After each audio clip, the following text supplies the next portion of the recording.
Maybe more of a middle. Anybody else have to change their passwords lately? Here we are. Good afternoon, everyone. I'd like to welcome you to the budget outcome meeting before our city council meeting. In the back, you'll notice that we have posted an Open Meetings Act is back there, and today's date is March 8th, 2021. And Mr. Carlson, if you want to lead us off. I'd be happy to. Good afternoon, Mr. Chair and council members. I'm John Carlson. I work in the mayor's office, and I'm part of the team that works on helping create the city budget every year, every 2 years. And today we're here to do another of our budget preview presentations that talks about the budget outcomes that we all work together in order to invest in programs and improvements to the city to achieve these outcomes for the community. It's the fourth of our fifth meeting, and today here it's the fifth of our 5 meetings. Yay. Okay. And we're here today to talk about equitable and inclusive city outcome.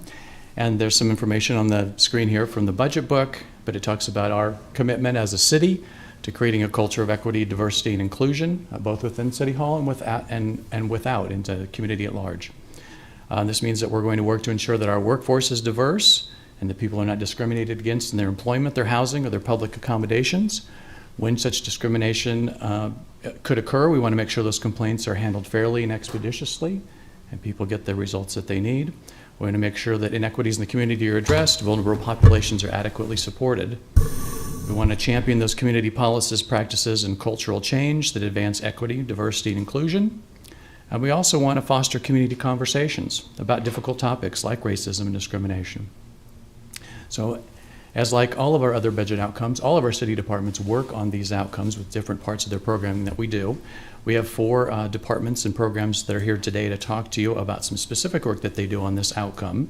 We've got Aging Partners, we've got Human Resources, Law, including the Lincoln Commission on Human Rights, and the One Lincoln Initiative.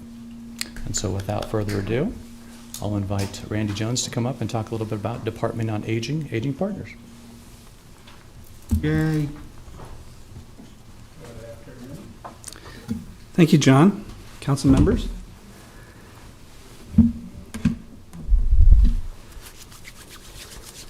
So I'm Randy Jones, Director of the Department of Aging with the city. We're also known as Aging Partners.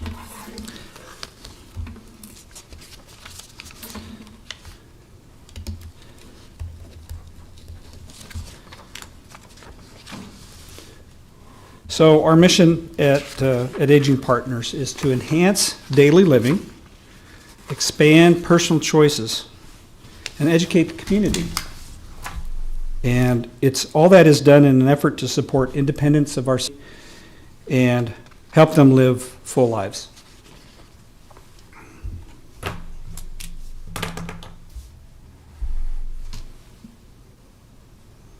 Okay, what do we do to accomplish that? We are a AAA, which is an acronym for Area Agency on Aging. That's a federal title, and because of that, we're identified by the feds and by the state to receive Older Americans Act funding to support seniors and to follow those regulations. There are 5 key services that are provided by every area agency on aging across the country. And these services support what we call social determinants of health. So when you talk about the aging population and how they remain healthy and viable, you have the medical side, you have the mental health side, and you have the social determinants of health. And the social, as we've seen in the recent COVID activities, have a dramatic impact on the health of people. So we do this through a variety of services. Elder rights, we help educate and try to prevent elder abuse. We educate caregivers.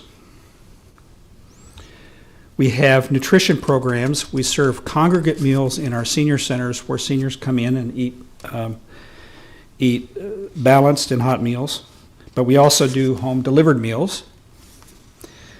We have health and wellness education, and that's evidence-based training to seniors We provide supportive services like case and care management to help manage their care moving forward. And then we also have, which is not part of the city budget, the Medicaid waiver program, which is directed to persons in poverty who have a number of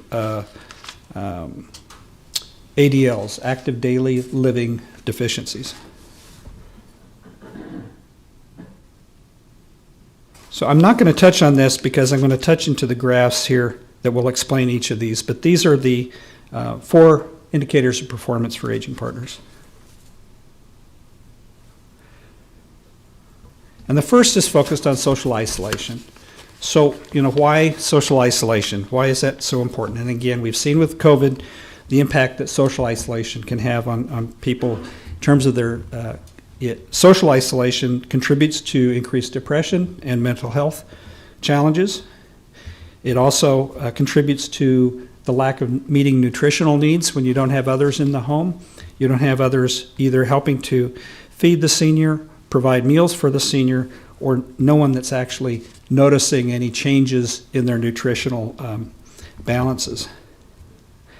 And also, when they're socially isolated, there's less physical movement as well, which leads to muscle deterioration, which leads to falls or other health needs. During the COVID incident, we increased the reach of people who are living alone. So the majority of people that we served, particularly over this last year, increased by 20% of those that live alone. Now the number of people we reached is less. We closed a number of facilities, but the percentage of the people that we did serve were far above this goal at actually 75% versus the 60%, which is our goal. We conduct an annual survey of our consumers to see if the services we've provided actually improve their situations. That's our ultimate goal. And this survey is taken nationally. It follows a national survey so we can compare ourselves to our constituents or our colleagues around the country.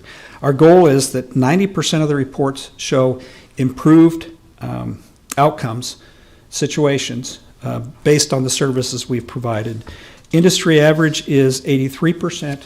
We've consistently been over 90, and we are scoring at 97 right now.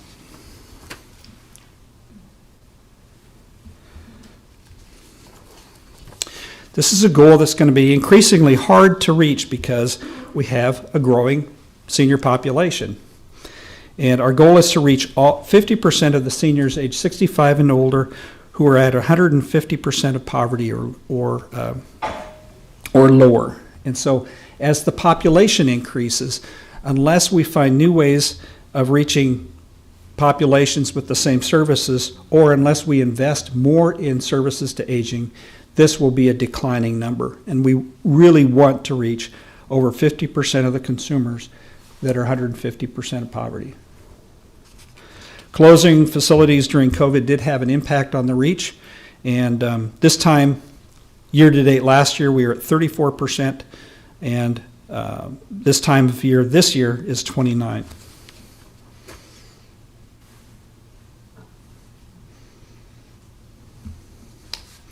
So we also want to measure how many of the people that we serve have ADL deficiencies, because these are the populations that need the most help to live independently in their own homes. And so we measure the percentage of people that we serve in terms of how many of those people have these deficiencies in ADLs. An example of an ADL would be somebody that needs dressing. Or think of the things that you do when you get out of bed in the morning. Getting up out of bed, dressing yourself, bathing, meeting your nutritional needs.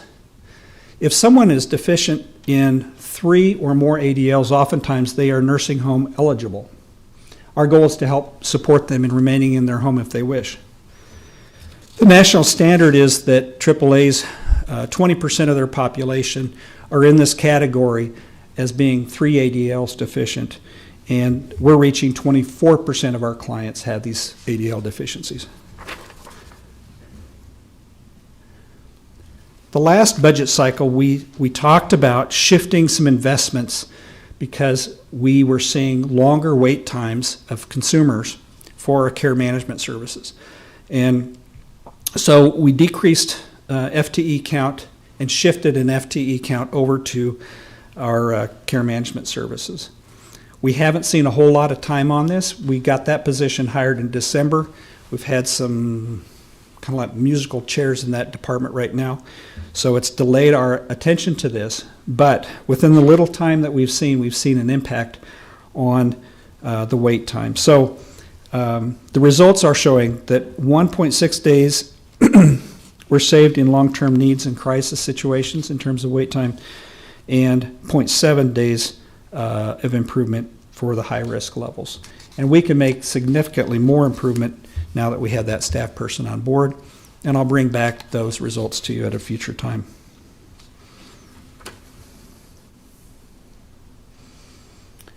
So you've seen this slide before. This is the projections of the number of seniors in our community into 2040. Next year, there will be more seniors in our community than elementary students.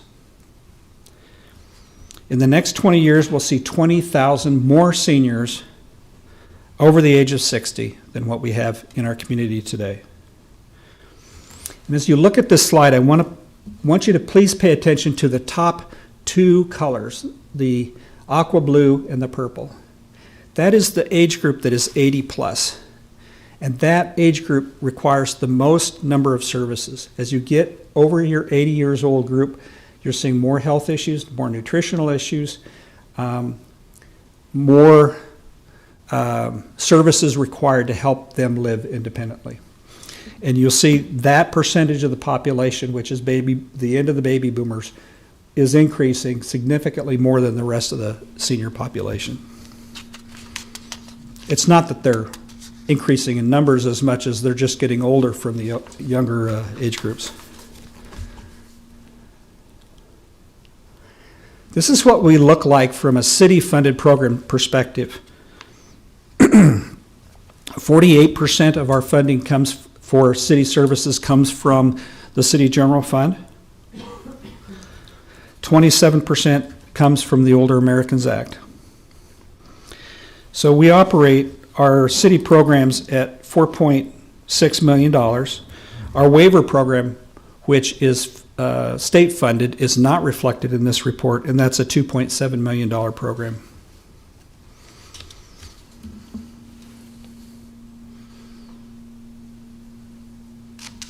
Here's our history on FTE count.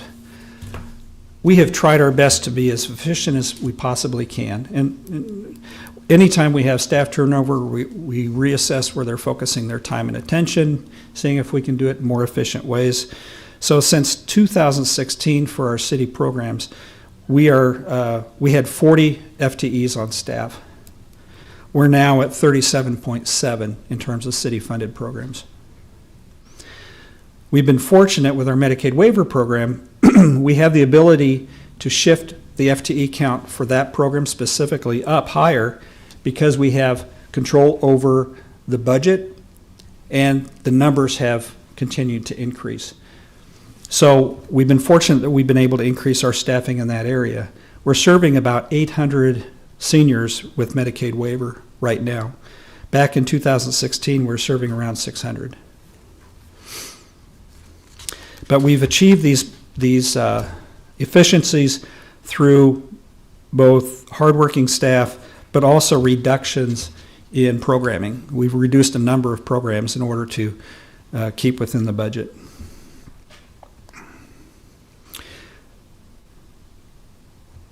So we are operating fiscally on about $500,000 less for city services than we did in 2008.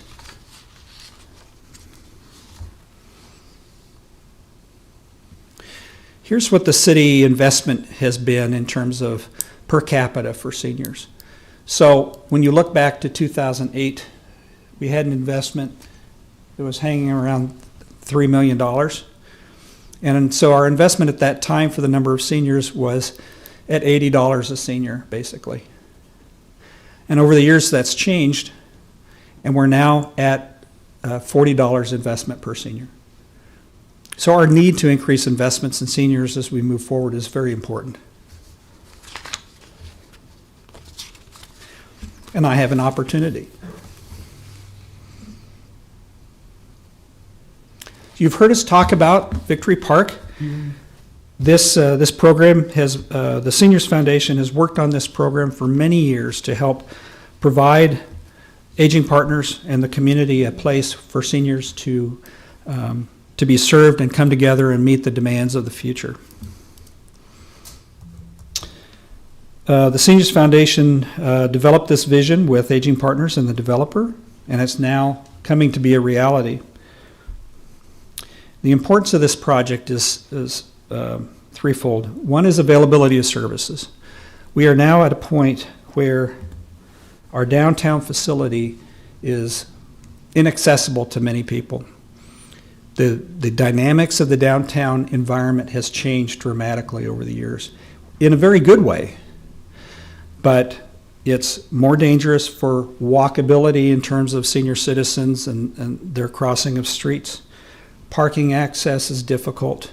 We have many seniors that just do not come to our downtown center because of the difficulty with it being downtown. And when it's snowy or there's other weather events, it's very difficult for them to get to our site. We have 2 handicap parking spots in front street side of our building, but if somebody with a wheelchair comes, they cannot exit and get on the curb there. They have to, using the street, go down more than half a block to a corner where they can access the sidewalk and then come up to us. Victory Park also provides some enhanced programming. It's got a beautiful campus. We'll be able to do some outdoor fitness activities. It has an auditorium that can be used for large group settings, and the dining area will be expanded as well. And there are long-term financial benefits to that opportunity, which I'll be sharing with you in the coming weeks. Victory Park will require some additional operational funds to help support that, and those operational funds are required in order to cover the renovation costs. The VA facility will need to be renovated in order to meet our needs. So more to come in the coming days and weeks. But our hope is that we'll be able to celebrate Victory Park in fiscal '22.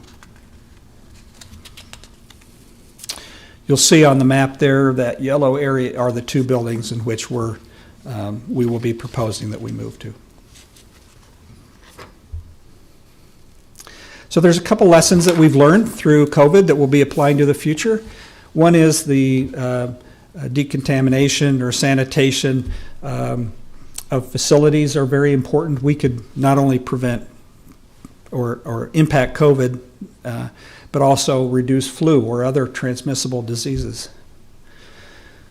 We're seeing a lot of seniors with muscle loss, and this is going to increase falls. But we have signed on to a new program called Jerry Fit, which will be grant funded. And this program will help with low impact weight exercises for seniors to help them recover some of their muscle loss. We'll be focusing more on social isolation. And this is why the senior centers are so important, because it's a congregate atmosphere, it's a group atmosphere where people can come and socialize when they live alone. The Neighbor Link program, which we started with COVID, has had great success. We right now have 79 consumers that are receiving benefits from that program. And these are volunteers that come in and they can help deliver groceries, library books, run errands, do some chore services. We see great application of this moving forward to help seniors and build relationships of long-term support. We also recruited some of our Neighbor Link volunteers to help with the vaccination clinics as well. We had great partnerships with the Asian Community Center, or I should say, not we had, but we do, and Ponca Tribe in terms of serving some populations that we normally did not have as much access to, and that will continue. And then I think we've also grown with our interconnectivity with the Lancaster County Health Department, and I see that continuing as well. So would you have any questions? Do we have any questions for Director Jones? Yes. Ms. Washington? Thank you, Mr. Chairman. Randy, I am just a smidge confused about some of the early slides around numbers of people that you're reaching. I think in some of the slides, and maybe the words down one slide didn't quite mash up with the slide. You said that you'd reached more people, but then you said you had 75% less reach. So, yeah, that you're talking about that goal? Yeah. So that goal is that a certain percentage of the population that we serve lives alone. Okay. Well, if you're serving a smaller population of people, so if I'm serving 50 people opposed to 100, then it's 75% of that 50 Okay. versus 75% of the 100.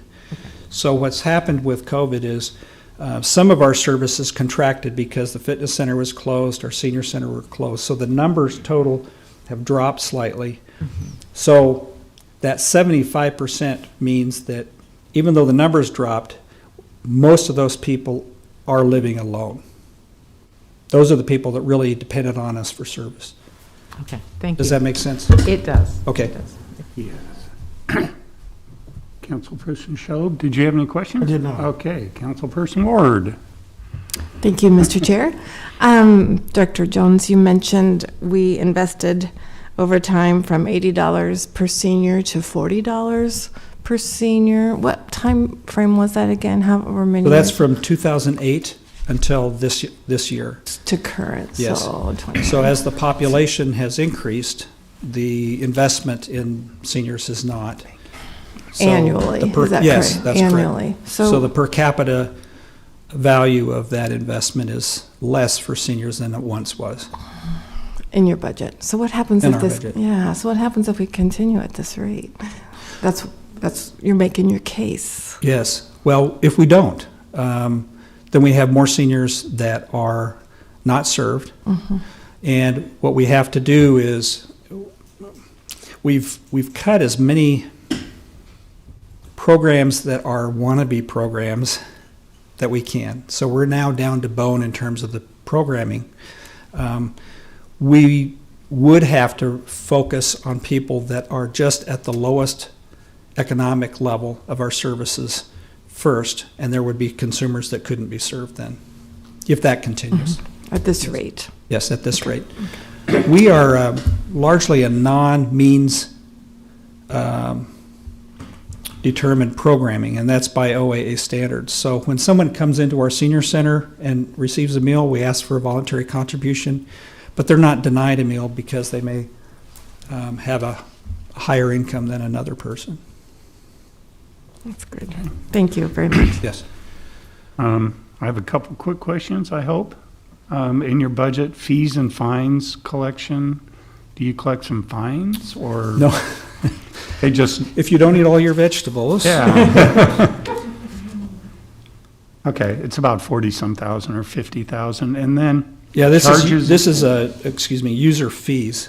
okay. I- Well, there's a charges for services, and that's mostly on your multi-county, Well, you're looking at a budget page Yeah. versus one of these. yeah. So fees for services would be for people that are under 60 years old. If they want to participate in the services, then we have to charge them. Okay, So if they come in for a meal, we ask for a voluntary contribution. If they don't give one, we still provide a meal if they're over 60. That's paid for by the Older Americans Act. But if they're under 60, they have to pay a $8 fee. also in the budget, we had this year you had budgeted for some new transportation, for some new vehicles for 21, 22. Yes, yes. Are you still planning on doing that, or? We have a grant request in through the Nebraska Department of Transportation, and that'll cover 80% of that vehicle. Okay, And then we would use about $13,000 in reappropriated money for the balance. Okay, And we're still waiting on word from DOT. okay. And then your move, I'm excited. That'll be really. Yes, very I excited. think it'd be something that'll be great for the community, and I think it'll make it easier to serve a lot more. Absolutely. Okay, any other questions? Thank Okay. you for coming Thank you very down. much. Appreciate it. My colleague, Doug McDaniel, is up next. Okay. Colleague. Okay.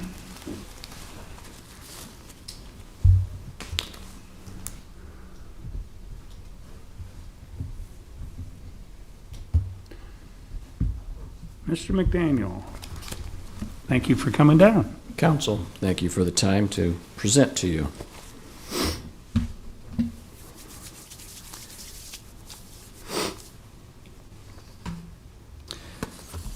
I'll give you kind of a quick run through of human resources and then be ready to respond to any questions you might have. So,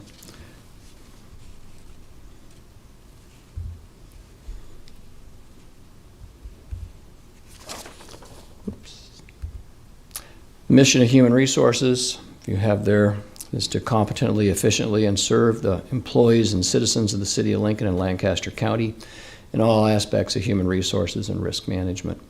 We're dedicated to the fair and equitable treatment of all individuals, whether citizen, applicant, or employee, by providing professional service in ethical, courteous, and timely manner. You see there, one of the core things is that we are a joint appointed department, so we serve both the city and the county for the human resource function. We do not do support services for the county for risk management. They are separate for workers' compensation and the other risk issues. So that includes all of our scope issues. Oops, I'm going the wrong direction, I apologize. All the scopes here of recruiting, employment, benefits, compensation, and classification for both organizations. Employee relations, labor relations, which includes also negotiations, training, random and for-cause, drug and alcohol testing, workers' compensation, unemployment compensation, police and fire pension administration, risk management, including claims, liability, and safety. So that's some of the scope areas of what we get involved in human resources. Our goal is to, serve those that serve the public, and we are an internal consulting agency, and we keep quite active with all of the activities that our customer departments bring to us. 2 outcome goals and performance measures that you see here under efficient and effective application of public resources. Time to fill was a metric we put in place. That is the time to fill a position, which basically is, since we're not in control, once the certified list leaves our office of when a department may respond, we measure this from basically the time frame in which we open a position, and again, once it's closed, and then from closing to when we actually score the position and get a qualified list out. And you'll see the trend data there and our goal sets.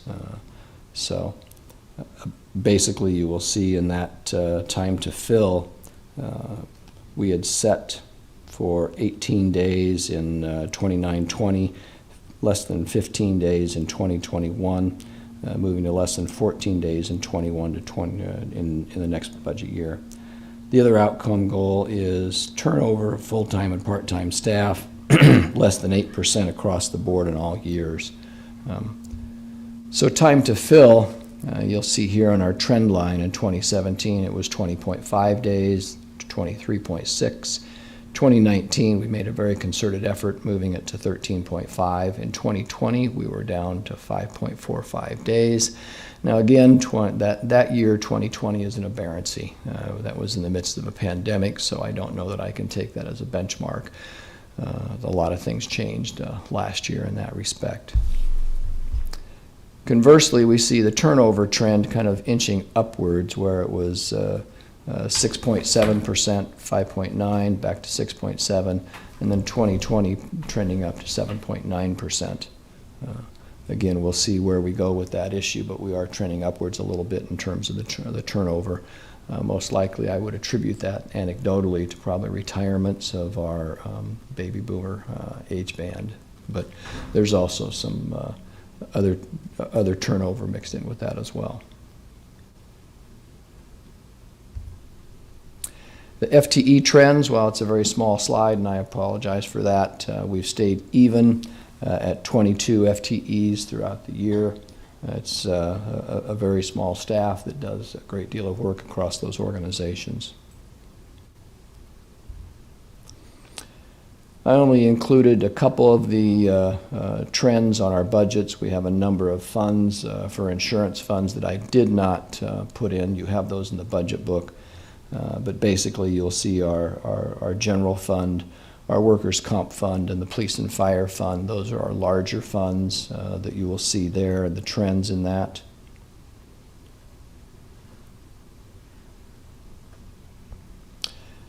And the other two funds I wanted to highlight with you is the self-insurance health fund and the self-insured dental fund. Again, mostly the health insurance fund is the one that continues to escalate for us, and which is an area of focus.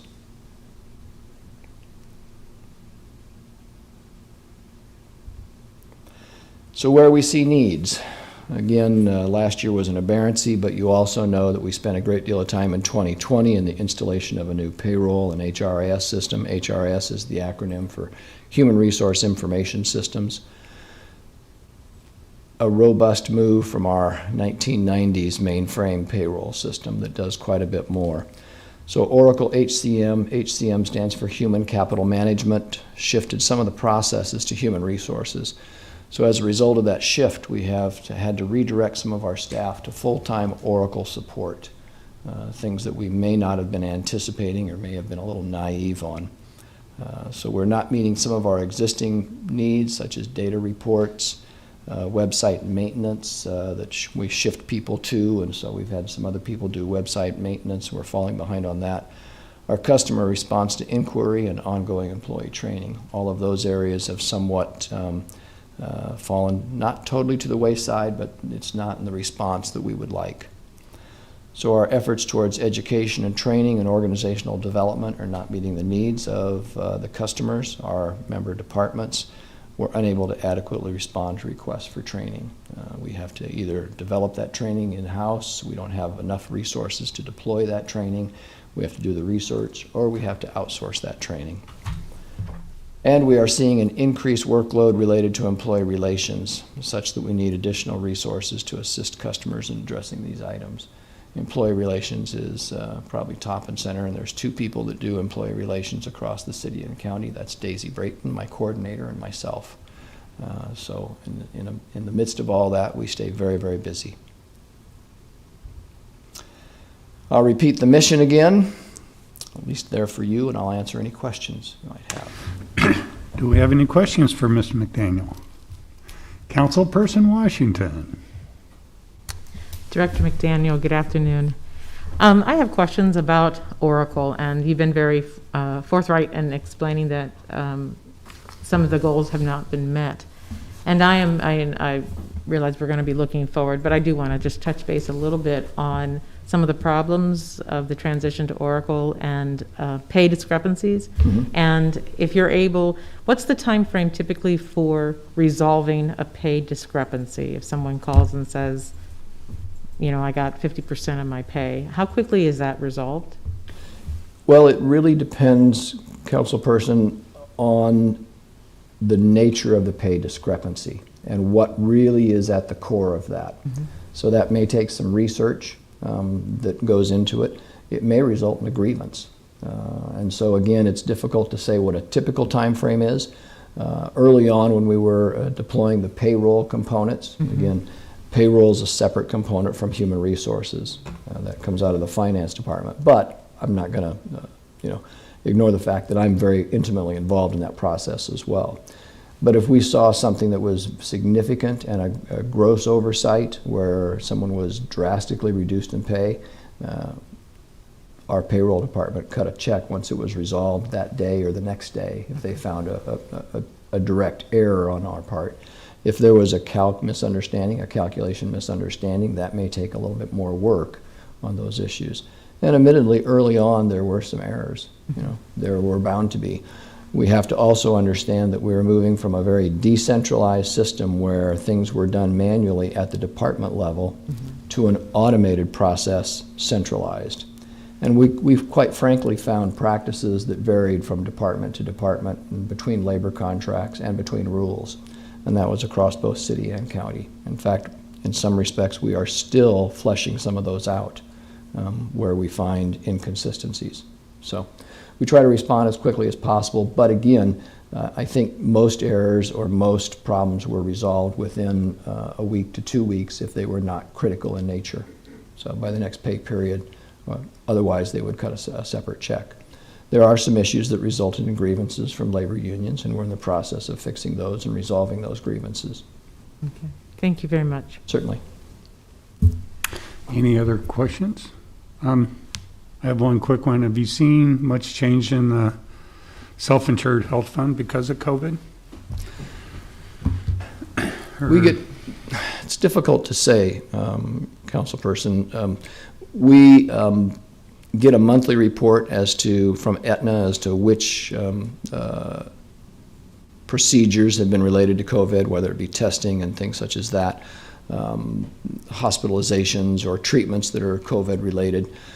Again, some of those may also have secondary ICD-9 or coding issues attached to them, so we're unable to flesh out totally if they're COVID related. But again, I don't know that we've seen a huge spike at this point. We had very few hospitalizations, to my recollection, across the city and the county on that area. We had some, but I don't recall seeing a huge spike in those areas. But again, it's hard to determine totally. Other areas we did not see, obviously, when elective surgeries went down and things like that, and people were maybe sheltering in place. There were no as many accidents or falls or motor vehicle accidents or elective surgeries and things such as that. So long term, I don't know what it'll be. It may play out more in the mental health arena. Okay. Any other questions? Thank you for coming down. You bet. Appreciate Thank it. you. Let me move this. Oops. Is the law department up next? I'll let law come up, and the Honorable Yes, we Johansi have Christie. to.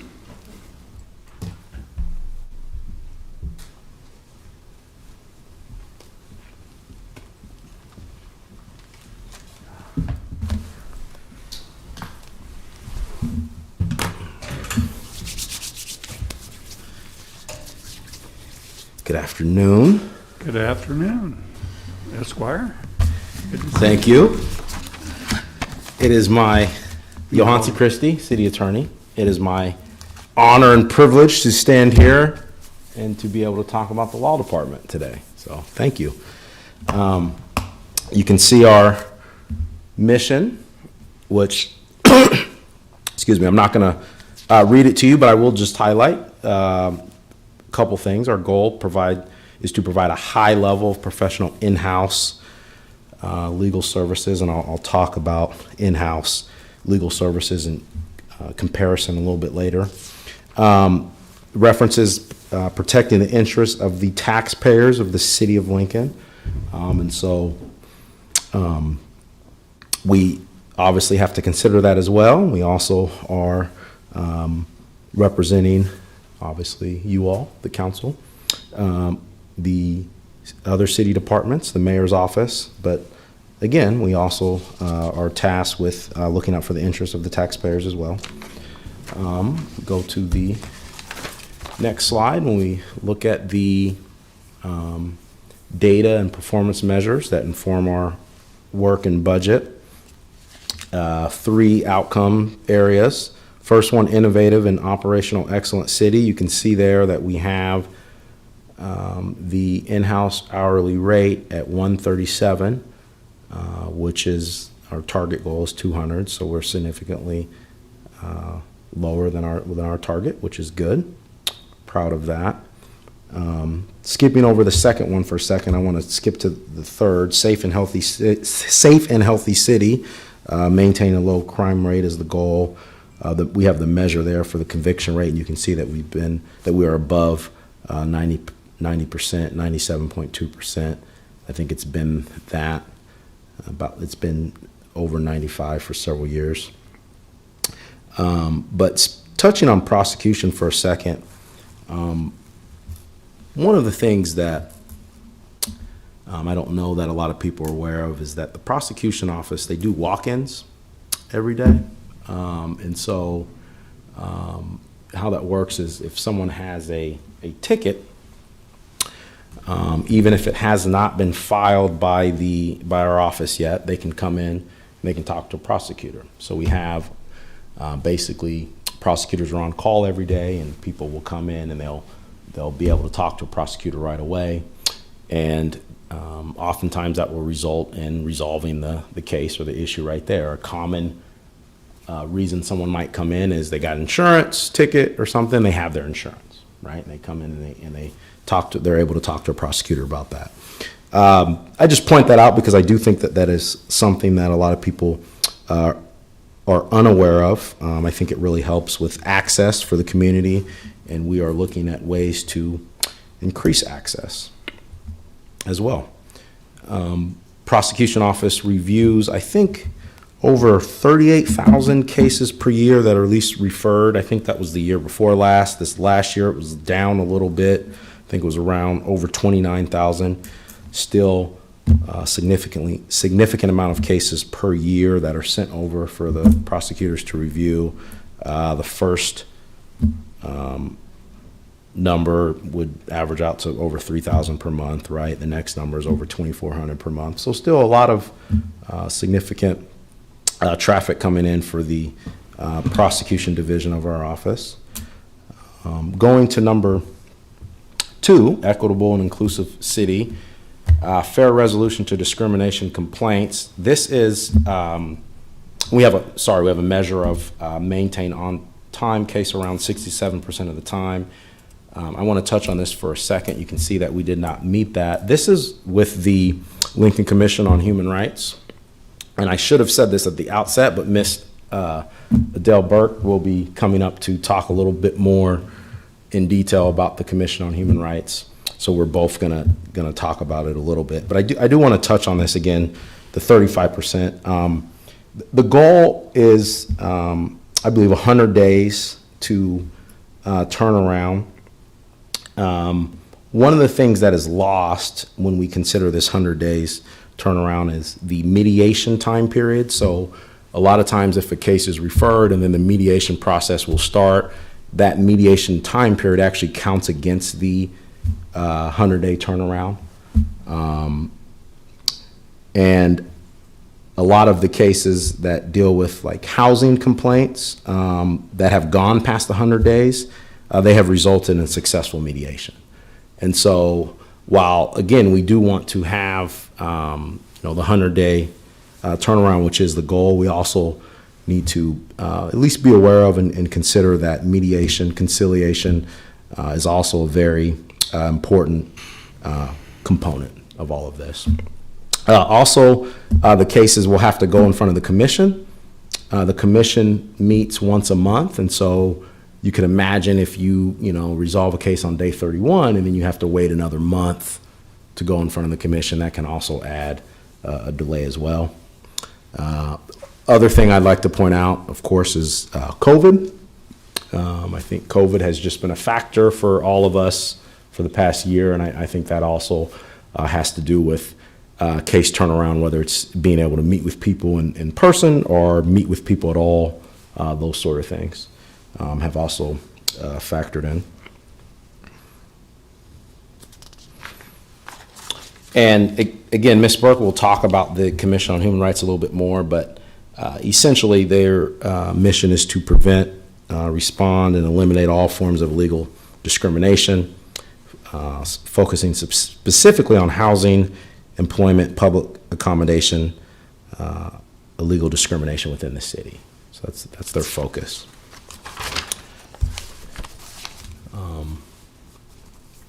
Next slide. We have the attorney hourly law firm rates by state. Now I came up with this slide, and if you disagree with his numbers, I think I have a link to where you can go see where I found those numbers. What I did here is I have, just starting at the left, I have the high state, which I think is DC, then I have low state, West Virginia, then the third state would be Oregon. which is middle of the road. So the first three, high, low, then middle. And then we have us, the law department, city law, Husker Red, 137. And then moving to the right, I have surrounding states, Iowa, South Dakota, Missouri, Colorado, and then the last 212 is Nebraska. So that just kind of, what I wanted to do here is just provide some perspective for you to compare just across the country.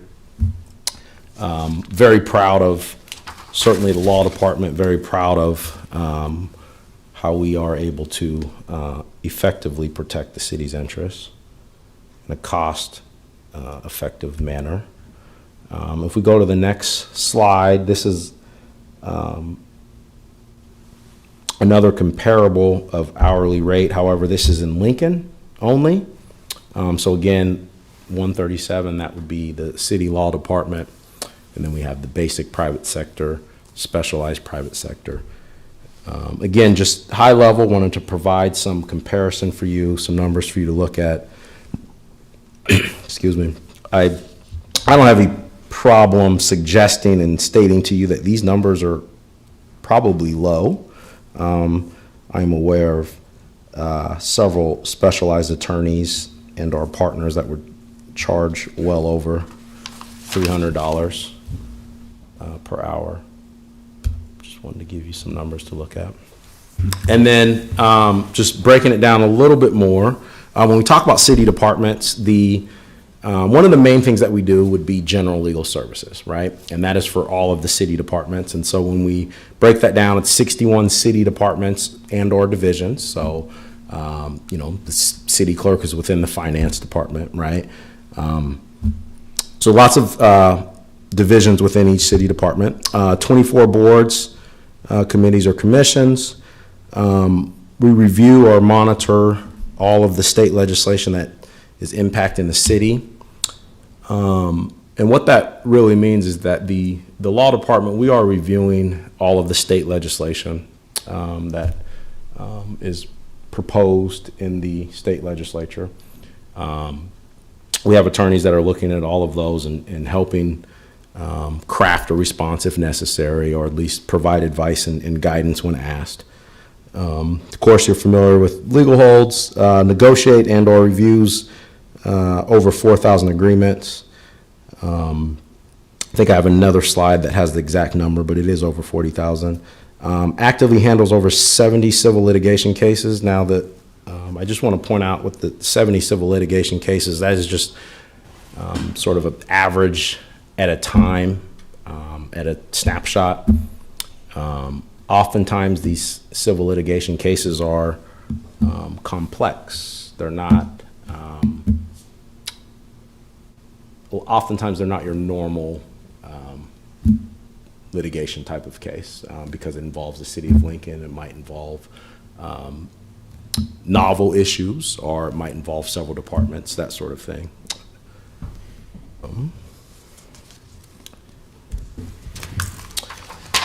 Just kind of break down the numbers a little bit more. As you are aware, council legislation, everything council related comes through our office, of course.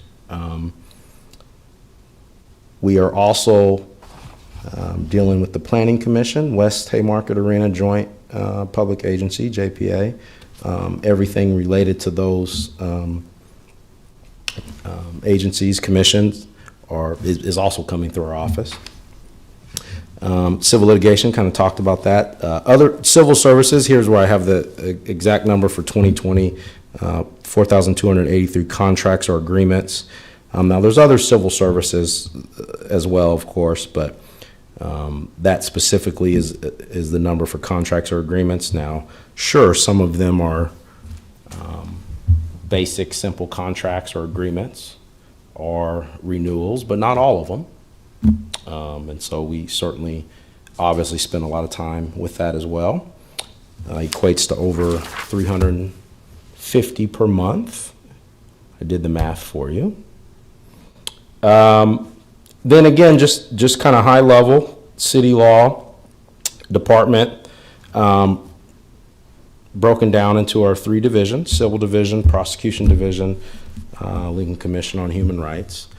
I'm going to take a point of privilege to the previous slides. We talked about the hourly rate, and I would just suggest that those hourly rates do not factor in the diverse legal services at the city department. So if you're looking at comparing what other law firms may do, you could not hire one law firm to handle all of the different legal services that are within the city law department. You would actually have to hire several different law firms to do the things that the law department does in-house.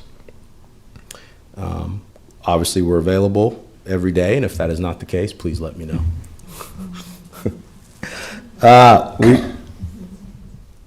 I'm sorry? Oh, okay. We have institutional knowledge. A lot of that is available at the law department. You're aware of that. I just point that out. We have the records. We are aware of the history. That also has a lot of value. That is probably, another reason I pointed out is probably one of the challenges going forward. Succession planning, if you will. We certainly have people that have been at the law department for a significant amount of years. You guys are aware of that. So in the immediate future, we're going to be working through that. If we go to the FTEs out of the budget book, we've been steady. There's probably not a lot of changes in the past 3 years. 17 attorneys, including myself, 12 support staff. That's how we get to 29. And then if you just point out again the human rights, they have done an outstanding job. Mindy specifically, outstanding job obtaining grants, and they've been able to really grow their agency with those grants that they've been able to obtain. Slide, if we just look at the revenue and expenditures, I would just point out, let's see, those charges for services, in case you were wondering what that is. That's conferences that have been put on by LCHR. Those are really, I would consider those more of pass-through. We spend that to put on the conference, but it is put under revenue there. But that's what that is. I think the budget 2019-20, I think it was actually significantly lower because we delayed the conference, COVID, of course. And so it didn't happen this past year, and it should be happening later on this year is the plan. And then the miscellaneous, which we haven't had for the past couple years, that is typically reimbursement for public hearing costs. That would be with, again, Human Rights, Commission on Human Rights. And we have Ms. Burke coming up after me, but before that, are there any questions? Do we have any questions for Mr. Christie? I think we know you will. Yes. We can talk about this later, but I am really curious at the hourly cost and why it is so much lower than even the other communities across the state of Nebraska. I realize that they're an aggregate, but I'm impressed that your hourly rate is lower, but it seems skewed. I'm not sure that it doesn't feel completely accurate. I'm not calling you Sure. someone not saying the truth. It just seems amazing. What I can do is I can send you how we have calculated those numbers. We actually, while you didn't specifically ask this, we do try to factor in benefits as well when we come up with the hourly rate. So again, I can just send you, here's how we do it, and here's how. I think we have a comparison of some other agencies, how they suggest to calculate it, that sort of thing. So yeah, we can send that to you and you can look at it. I'm very proud of that, obviously, as you can see. You should be very, very proud. I mean, you've cut other people's rates by 50%. And I just have one clarification question. When I'm looking at the budget and I see the revenue, The charges for services makes sense, but should I read the intergovernmental revenue as the grants? Yeah, and so I can tell you exactly what that is, and I'll write that down and make sure that I can tell you, I can break that down for you. I think you're correct about that. I also think that we have, arrangements with joint public agencies, that sort of thing, where we're getting. Okay. More of an enterprise kind of thing. Other departments are paying for legal Correct. services. Okay, Correct. thank you. But I can break that down for you exactly. Great. Do they pay you by the hour? They underpay us by the I hour. was going to say. Yeah, right. Okay. Thank you. Okay. Thank you. We And know, Miss, we know where to find you. that's right. And Miss Adele Burke will be coming up to talk a little bit more about the Lincoln Commission on Human Rights. Yay. Thank you. Thank you. Thank you for coming down, Ms. Burt. And I'm up at 4 a.m. all right, all sanitized and ready to go. So I'm here to talk first about the Lincoln Commission on Human Rights on behalf of Mindy Rush Chipman, the director of the commission. She couldn't be here today, but since we work together really closely, I just wanted to go into a little bit more depth on some of the areas of focus for the commission. And so you'll see each of these 4 program areas, and I'll be going into a little bit more depth about each of those that you see. So Johansi already, I think, did a great job of describing one of the main functions of the commission, which is to go through neutral mediation, investigation, fact-finding, and conciliation on discrimination complaints. And those are in terms of housing, employment, and public accommodations. And those are external community members who are facing discrimination or making those allegations. The second area that I wanted to talk a little bit more about is the education and training that our community outreach coordinators in the commission do to proactively prevent discrimination in the community and to help our community members recognize that the Commission on Human Rights exists and that they have this avenue if they're facing discrimination in the community. And so another kind of aspect to that education and outreach is the Civil Rights Conference that the Commission holds annually. Was not held last year due to COVID, but will be happening later this year. And that is a conference that is one of the, or I think the largest in the Midwest region for civil rights. There's also a number of education and outreach opportunities that occur both in person at community events, tabling opportunities, and then, especially during COVID times, webinars and other education opportunities that the Commission will do with community members. So, for example, there was a housing discrimination webinar with the Korean Society recently. They'll do outreach to housing providers and employers as well so that they know what the expectations are of the law. Another thing that I wanted to mention is that the Commission provides assistance to all of the city departments when it comes to assistance and removal of barriers for city employees who are applying, those who are applying to become city employees, and provides assistance with equitable policy development for city employees. And they also do a significant amount of work in facilitating language access for our community members when it comes to city services. I'll go into a little bit more depth about that when I talk about One Lincoln, but that's been a real focus during COVID-19 especially. I wanted to focus a little bit more in depth on 2 programs from the Commission on Human Rights that have been increasing focus over the last year especially. And one of those has to do with the Commission's partnership with the New Americans Task Force, which is a coalition of a number of different agencies locally that supports our immigrant and refugee residents. So the Career Ladder program is a program that the New Americans Task Force has created. And that program is focused on supporting our new American communities with their civic engagement, their economic well-being, and other ways in which they are integrated into our community.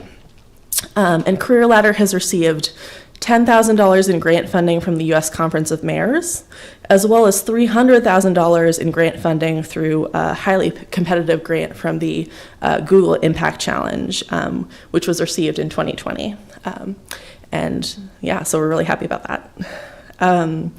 Career Ladder has 3 components. I know that we've talked about this at a previous budget hearing, but just quickly, the pathway guides that help skilled immigrant professionals reconnect with their fields here in the U.S. And to make those kind of career equivalencies. So if you have training as an attorney in another country, it might not be equivalent to the training or the licensing that's required here in the U.S. A second program is the Connectors program, which really provides in-depth mentoring between a skilled immigrant professional and a community member here in the U.S. who's established in their field. And then specifically, My City Academy is a program that the Commission on Human Rights has devoted a lot of staff time to. And that's an effort that's being led by Francisca Beltran, Community Outreach Coordinator for the Commission, who's here in the audience and can answer any questions that you might have specifically about that program. But essentially, it's a program that's designed to educate our new American community members in advocating and navigating and impacting our city by learning about the city services and resources that are available in Lincoln, helps to build their leadership skills and to build connections with city officials and community members who are established. My City Academy's first cohort actually launched last week. And so that is comprised of 10 community members who represent a diversity of backgrounds and national origins. And we're just really excited to be launching this program to connect some of our folks who have been here in Lincoln for maybe 5 to 10 years with folks who are more established in the community and really build that integration. And then the other program that I wanted to talk about in a little bit more detail is the Tenant Assistance Project. And this is something that the Commission on Human Rights has been an active partner in since April of last year. It really was in response to COVID, this recognition that housing stability is an increasing need for folks who are who have unstable housing. They're more likely to contract COVID-19 because they can't shelter in place if they have nowhere to shelter. And so this is a partnership, the Tenant Assistance Project, between the Commission on Human Rights, the UNL Civil Law Clinic, the State Bar Association's Volunteer Lawyers Project, Legal Aid, and the South of Downtown Community Development Organization. And this program has served 353 households with representation who normally would not receive representation when facing eviction. And so it's been quite successful in making sure that those who are facing eviction have legal representation and have their rights protected in the process. I also wanted to point out that the Commission on Human Rights supports the Tenant Assistance Project not only through in-kind staff time, but through a couple of different positions. And one of those is a law clerk who's supported through grant funding, as well as Josh Lotman, our Housing Rights Coordinator. And that's through CARES Act funding to support rental and utilities. Emergency funds. So what Josh does is he'll go to the courthouse and the tenants who are facing eviction, if they need to have back rent paid and they've been affected by COVID, he'll work directly with their landlords to get that back rent paid for the COVID impact. So it's a really great way of making sure that we're connecting and preventing that situation from happening. Let's see.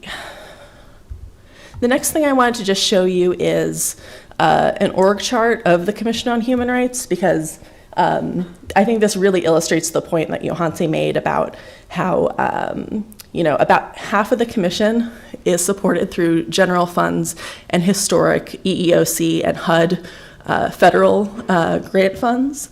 And when I say historic, I mean that's been years, decades that HUD and EEOC funding has been coming in.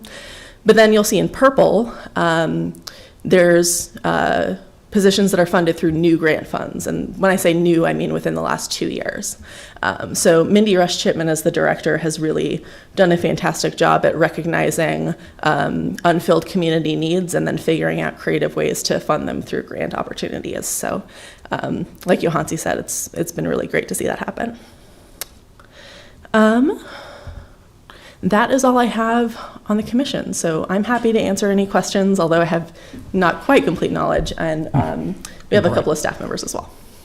Do we have any questions for Ms. Burt? Yes, Councilperson Washington. I just have one question. It has to do with the stability of the grant funding. Yeah. So the funding that's been coming for years from HUD and EEOC feels like it's pretty stable. But the new funding, I'm just curious, what's the confidence that we have that that's stable funding? And when we create positions out of that, are these temporary positions as well? Yeah, so the law clerk position, and a couple of these other positions, housing rights coordinator, they, are based on which I call them like kind of professional service kind of positions. And so it's not necessarily an FTE that's built into the budget in that ongoing way. I think with the housing rights coordinator, that's something we've seen as a response to a specific COVID-related issue. And so there's been specific COVID-related funds that have been infused to support that position. So I guess that's a long way of saying that there is always that question of stability when you have a grant fund. And I think that, sometimes when you start to fill a gap and you can see that you're filling a need that's demonstrated to be there, then you can start to justify in the future whether there's a need to fund that in a more permanent way, or whether there's ways to support that with ongoing grant funding moving forward. So I don't know if that totally answers the question. Thank you. Any other questions? Any other questions for Ms. Burt? No, great report. Appreciate it. Cool. And now I'm going to move on to the One Lincoln Initiative, which I can answer a little bit more about. So the mission of the One Lincoln Initiative is to create a more equitable and inclusive Lincoln, where every resident has the equal opportunity to reach their full human potential. And so the One Lincoln Initiative, when we're talking about equity and inclusion, I think about it in a few kind of initiative focus areas. One is focused around ensuring healthy outcomes for all residents. Another is around ensuring access to quality and affordable housing. And then, of course, addressing racism and all other forms of discrimination in the community. And fostering a community of welcoming and inclusion in Lincoln. When I talk about One Lincoln as an initiative, it's also a recognition that every city department has some role to play in each of these goals, and that a lot of the departments are working together cross-departmentally to achieve some of these goals. So, for example, when we talk about the HUD funding that we received to address lead paint and do lead paint abatement in some of our older housing stock. That's a partnership between urban development and the health department, mayor's office, building and safety. But at the same time, it's a One Lincoln project because it's focused on addressing inequities in the community and ensuring quality of housing for all individuals. But then when we're thinking about my specific role and the areas that I can sort of impact directly, the three strategic areas that I look at are equity in city operations, so in City Hall, then establishing equity in our city policies, budgets, and services, and then establishing a more inclusive and environment of belonging in the community as a whole and programs that can help get us toward that goal. So I'll go into a little bit more detail about each of those three strategic areas. Related to equity in city operations, one of the things we're always trying to do is to equip city staff with an understanding and awareness of racism and all forms of discrimination, and the concepts of equity and inclusion, and the relationship that those concepts have to their day-to-day operations and the work that they do for the city. So to that end, in kind of setting them up for that knowledge, we have worked with Inclusive Communities, which is an Omaha-based organization, to provide training for 100 city staff, pretty in-depth training. And that was a variety of city departments and a variety of levels of staff who participated in that. In addition, we are currently running a working group for city employees that helps to address issues of equity, diversity, and inclusion in the workplace in City Hall. And so that group started convening a couple of months ago, and so we should be able to come back with a little bit more kind of identified strategies on that front in, later this spring. I also wanted to point out in city operations that one of our goals has been to make sure that our volunteer boards and commissions reflect the communities that they serve. And so since June of 2019, when the mayor started making appointments to boards, 20.5% of her appointees have been racial or ethnic minorities, which has increased the overall representation of those groups from 13.5% to 15% of all of our 60+ boards and commissions. And then 49.8% of her appointees have been women, and that's increased the overall percentage from 41 to 42%. So we think it's really important that the folks who are putting forward their time to serve the city understand and reflect the communities that they serve, so they can really serve the community in an excellent way. In terms of equity in city policy is budgets and services. I mentioned a little bit before language access, and that's something that has been particularly important to us since COVID-19 especially. We realized that with a pandemic that affects the entire community equally, that means we need to be getting out information and access to resources to everyone equally, and that includes language access. So we've invested in live ASL interpretation for our COVID-19 press briefings. We've invested in live captions in both English and Spanish for our COVID-19 briefings since last summer. And then we also provide interpretation for our COVID-19 briefings after the fact in 6 different languages in addition to English. So Spanish, Arabic, Vietnamese, Chinese, Kurmanji, and Karen. And we're really happy to be partnering with a number of different organizations including the Asian Community and Cultural Center, to provide that interpretation. I also wanted to mention that we're developing an equity analysis tool, and that's designed to help it's a metrics for decision making when we think about our city policies and budgets. It helps us to analyze unintended consequences of city policies and initiatives, and it encourages city staff to consider demographic and geographic disparities that might exist in either our current situation or in the implementation of a program, and then to address those, figure out ways to deal with the potential inequities. It also encourages city staff to meet with and to receive feedback from the communities who might be disproportionately impacted by a policy, and then to incorporate that feedback and meet people where they're at. This equity analysis tool we've kind of been beta testing in the mayor's office, and we're implementing it in the equity subcommittee for the 2050 comprehensive plan. So the planning department has been using that as well. And then with respect to inclusion and belonging in the community, I wanted to highlight a couple of different areas. So as I mentioned earlier, the Career Ladder program and our New American welcoming work has been a big priority for the city. So we've been implementing Career Ladder, but we also were accepted as a 2021 Gateways for Growth community. And Gateways for Growth is a project that's a collaboration between New American Economy and Welcoming America.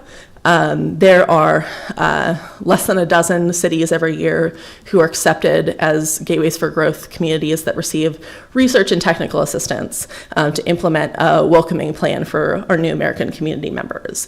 And so that's a year-long process that we're going through of technical assistance. We're also partnering with the county in this as well, so that's a really great opportunity to collaborate. And then I wanted to mention that the city, as well as the county, are now members of the Government Alliance on Race and Equity Network, which is a network of 300 organizations throughout the country, government organizations that have made a commitment to addressing racial inequity in their community. And so as part of that network, we receive technical assistance and best practices from a number of communities, and particularly peer communities as well, who are part of this network and can really give us some more information about how to advance that work. So moving forward into the next year in One Lincoln, we want to work more on ensuring equitable recruitment, hiring, and employment practices in City Hall, ensuring an inclusive workplace culture and policies in City Hall, and then ensuring language access in a consistent way with all of our city communications, and expanding our use of kind of this equity analysis in everything that we do, as well as developing our New Americans Welcoming Plan. I want to step back for just a second and talk more about why it's so important that we focus on these issues. One of the reasons why this is so important is that we are seeing changing community demographics over time, both in the community and then also in the workforce, potential pool of applicants and our own employees. So this graph that you'll see here, it's a little small, but this is from the research that was given to us, that we worked with for the UNO Center for Public Affairs research for our comp plan. But it shows the number of working age adults in Lancaster County over time through 2050. And what you'll see pretty starkly is that the percentage of Hispanic and non-white population is going to increase significantly from 20% of our working age population today to 36% in 2050. And so we know that in order to be able to attract and retain quality employees that reflect the community that we serve, we need to be implementing policies that are going to be able to attract and retain those employees. We also need to, I think, devote more work to proactively addressing our equal employment opportunity needs, our EEO needs. We have over 2,200 FTEs, but we don't have any positions that are solely dedicated to providing initial and ongoing training on EEO matters. And so as an organization of this size, it's really important that we're able to make that investment. And then, of course, we serve a really diverse population already and increasingly over time. So, in terms of ethnicity, language, ability, religion, cultural background, all sorts of different areas. And so, it's important that we're able to meet that need for the residents that we serve. And so this is just a slide that lists a few of the different, additional needs that I think that we, probably need some additional staff infrastructure to support, from training, and Doug talked about that as well, to management of some of our external facing programs that promote equity, and providing support to city departments as they think about that as well. So now I'm able to answer any questions. Any questions for Ms. Burke? Great. A lot of information. Yeah. Sorry. I'm glad it's here on our screen when we go back and look at it again. Well, thank you so much for coming down.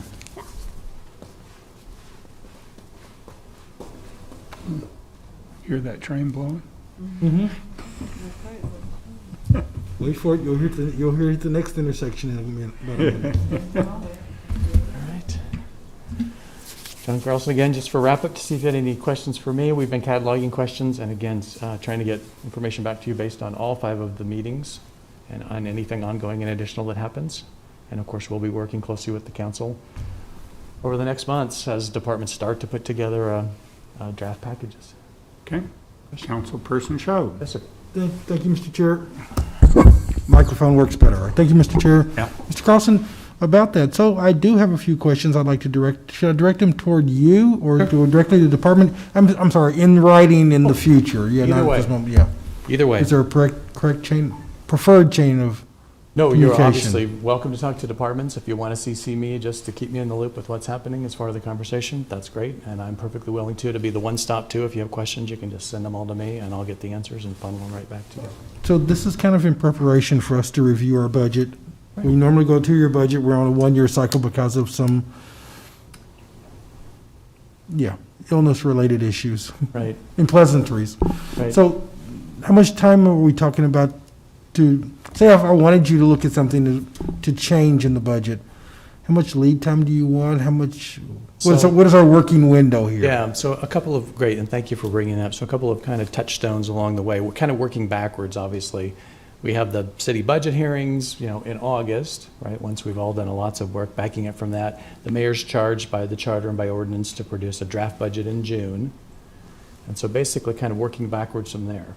Right now, the departments have kind of had these presentations to talk about what they do, how they do it, some things they think are working, some things they think they could do better, just to spur conversation and ideas. They'll go back now and start to kind of translate those into what does a yearly budget look like based on those outcomes that they want to achieve that they've talked about, based on maybe moving some things around in order to work on the programming that they've elevated and raised. But really continuing to have the conversation with council in terms of those outcomes. What have you seen? I'm sorry, I'm kind of looking through the window. What have Where's the what have sweet you spot? seen? What have you experienced? Continuing to have that conversation about where you see a priority should be elevated and the concerns that you have. And I think just like in previous years, our plan is to continue to have meetings with council people. So as these potential gaps develop, we talk about potential solutions. As programming ideas are brought forward or programming ideas that council have, that those continue to get woven into the draft budgets that we want to produce. But even at that point then, as you saw last year, we'll come out, we want to listen to the public too, as in all phases of this operation. So we want to continue the conversation with council over the next 3 months. We want to try and put together a draft that we think might work all together. We want to present that to the public. We want to get their reaction. We want to then modify it based on that.